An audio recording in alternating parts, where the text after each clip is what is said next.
Bienvenue au podcast Kadampa. Ces balados, comme on dit au Québec, offrent des solutions pratiques pour les défis de la vie quotidienne et nous aident en nous guidant vers des états d'esprit plus calmes et joyeux. Dans chaque épisode, vous trouverez un court enseignement donné par divers enseignants bouddhistes Kadampa à travers le monde. Tous ces enseignements sont inspirés de la sagesse profonde de vénérable Geshe Kelsang Gyatso Rinpoche, un maître bouddhiste pour notre monde moderne, en espérant que ceci vous plaira. Bonjour, je suis Gen Kelsang Gyatso et j'enseigne au Centre de méditation Kadampa Genève et au Centre bouddhiste Kadampa Samudra de Lausanne, en Suisse. Lors de ce podcast, nous allons passer du temps sur le thème de « Que sont mes perturbations mentales ?» Que sont mes perturbations mentales? Alors peut-être qu'on va commencer d'abord par la chose la plus importante, c'est-à-dire, au fond, qu'est-ce qu'on cherche? Qu'est-ce qu'on veut? Où est-ce qu'on va? Ça semble un peu des questions peut-être philosophiques, mais finalement, ça nous anime tous. Qu'est-ce qu'on cherche? Qu'est-ce qu'on veut? Où est-ce qu'on va? Alors, ce qu'on cherche, en fait, c'est assez simple. Ce qu'on cherche tous, toutes, c'est juste être heureux, être heureuse. On cherche à être heureux. Ce qu'on veut, c'est être heureux, nous sentir en paix, nous sentir bien tout le temps. Et d'habitude, ce qu'on cherche à faire, ce qu'on cherche à rassembler pour être heureux, se sentir bien tout le temps, souvent ce sont les conditions extérieures. On met l'accent sur les conditions extérieures pour exaucer notre souhait de bonheur.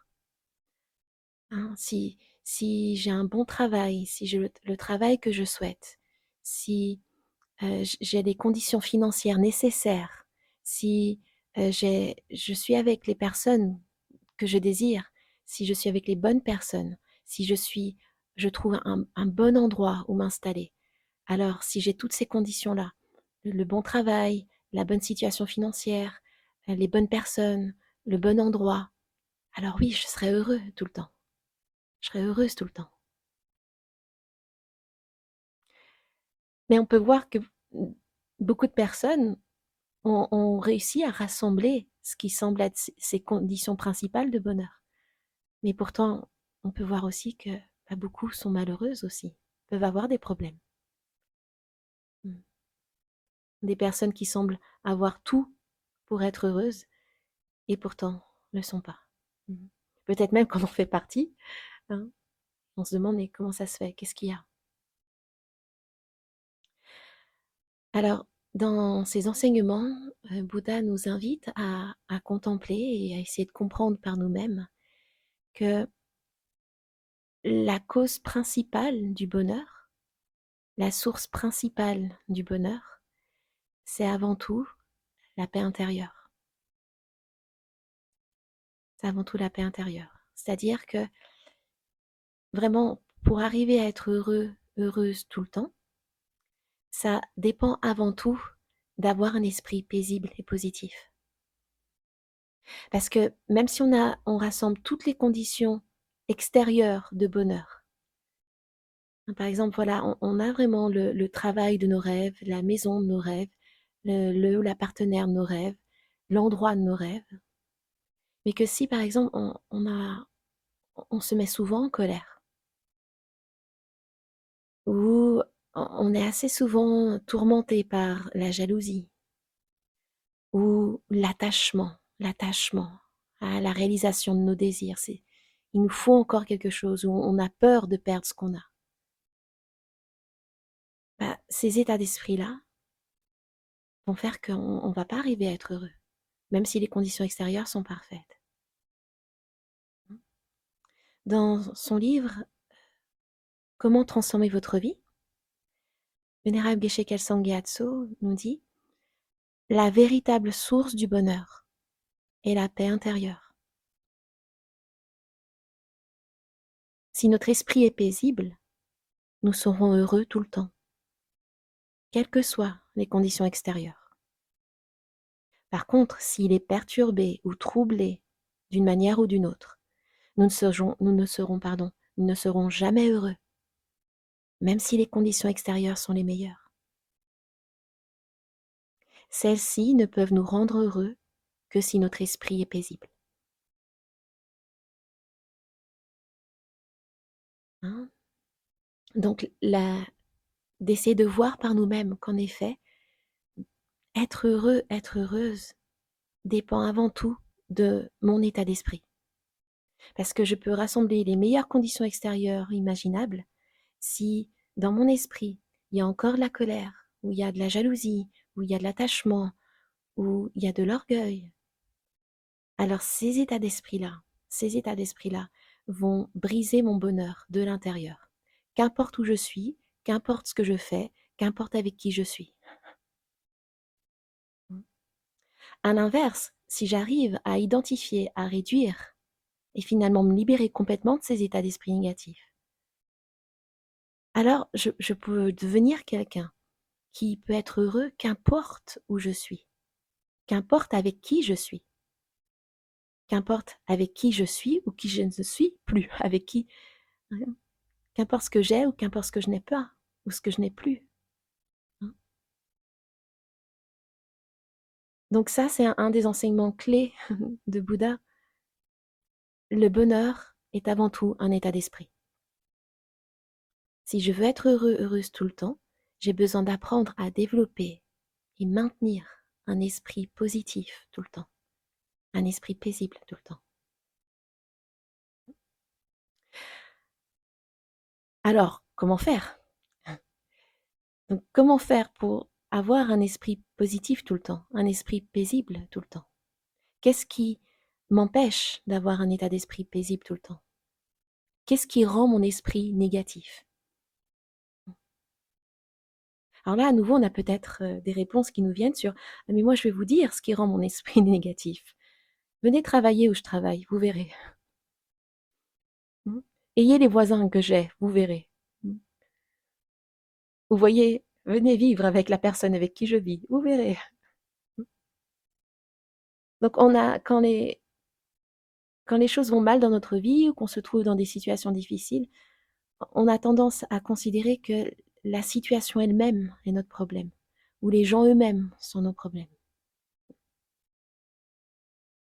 Mais à nouveau, si on regarde avec de la sagesse, graduellement, on va pouvoir comprendre qu'une chose ou qu'une situation nous fasse souffrir dépend avant tout de l'état d'esprit avec lequel on répond à cette situation.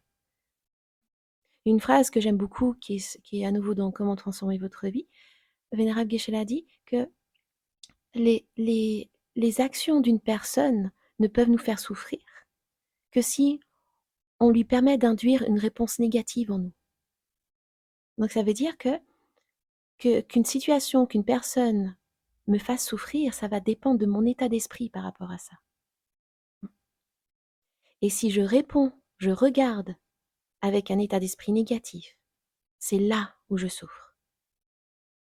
On peut le voir par notre propre expérience. Une même situation, si on y répond avec colère, ou si on y répond avec un lâcher-prise, avec de la patience, avec de la sagesse, on ne la vit pas de la même manière.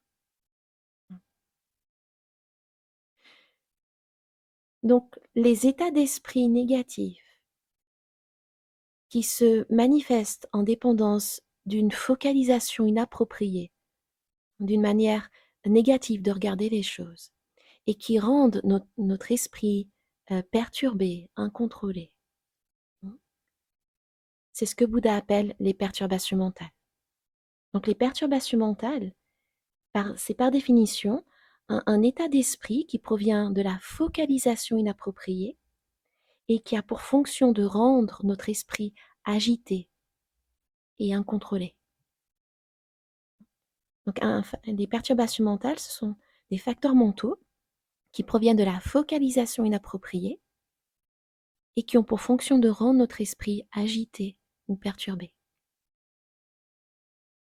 Quand on a des perturbations mentales, notre esprit est agité, perturbé, et on est malheureux. Quand on n'a pas de perturbation mentale, notre esprit est paisible et à l'aise, même s'il y a des problèmes extérieurs.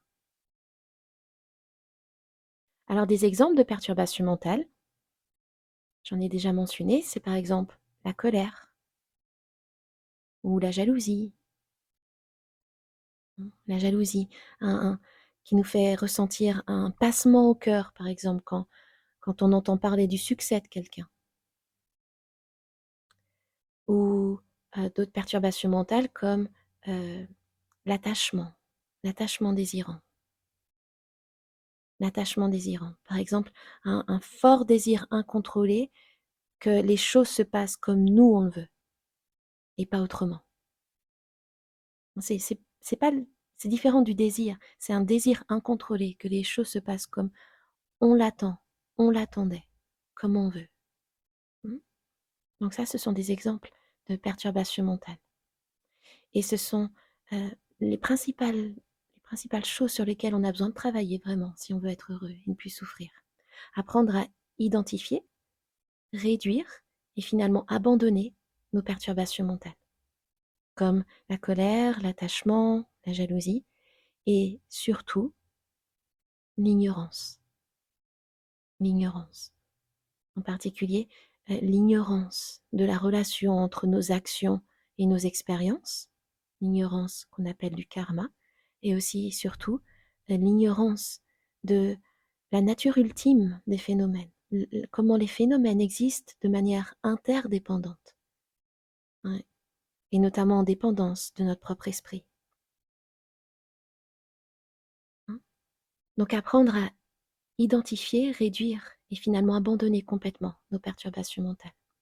On peut réduire nos perturbations mentales en s'entraînant à ce qu'on appelle leur opposant. Donc par exemple, on peut réduire la colère en s'entraînant à la patience ou à la compassion ou à l'amour. On peut s'entraîner à réduire la jalousie en apprenant à se réjouir. C'est-à-dire, par exemple, quand on entend parler ou on voit le succès de quelqu'un, on s'entraîne intentionnellement à être heureux pour cette personne, à être heureuse pour cette personne. On peut réduire l'attachement à la réalisation de nos désirs en apprenant à, au lieu de vouloir que nos désirs se réalisent tout le temps, de vouloir aussi à souhaiter que les autres soient heureux tout le temps. Et aussi, l'impermanence nous aide à être moins dans l'attachement. Et enfin, on peut éliminer complètement toutes nos perturbations mentales en développant la sagesse. La sagesse, et une sagesse bien particulière que vous pouvez trouver plus en détail, des enseignements plus en détail aussi dans Comment transformer votre vie, qui est la sagesse qui réalise la vacuité. Donc, en résumé, voilà, si je veux être heureux, heureuse tout le temps, j'ai besoin avant tout d'apprendre à développer et à maintenir un esprit paisible. Parce que le bonheur est avant tout un état d'esprit. Pour ça, j'ai besoin d'apprendre à identifier, à réduire et finalement abandonner complètement ce qui détruit mon bonheur de l'intérieur. Et ce qui détruit mon bonheur de l'intérieur, en fait, ce sont mes perturbations mentales, comme la colère, la jalousie, l'attachement, l'ignorance. Je peux réduire ces perturbations mentales en cultivant leur opposant, par exemple la patience, la compassion, l'amour, pour réduire la colère, la réjouissance pour réduire la jalousie, et surtout, finalement, développer la sagesse pour abandonner définitivement toutes mes perturbations mentales. Très bien. Donc, merci d'avoir écouté ce podcast et j'espère qu'il va vous apporter des bienfaits. Et si vous êtes intéressé par recevoir plus d'enseignements et aussi rencontrer des personnes avec qui parler, avec qui échanger, pratiquer, n'hésitez pas à aller voir, aller voir si vous avez un centre Kadampa près de chez vous et vous pouvez même suivre des enseignements à distance. Merci et à bientôt. Si vous vous sentez inspiré par ce podcast, suivez le lien dans la description de l'épisode et plongez plus profondément dans la sagesse intemporelle du bouddhisme moderne Kadampa.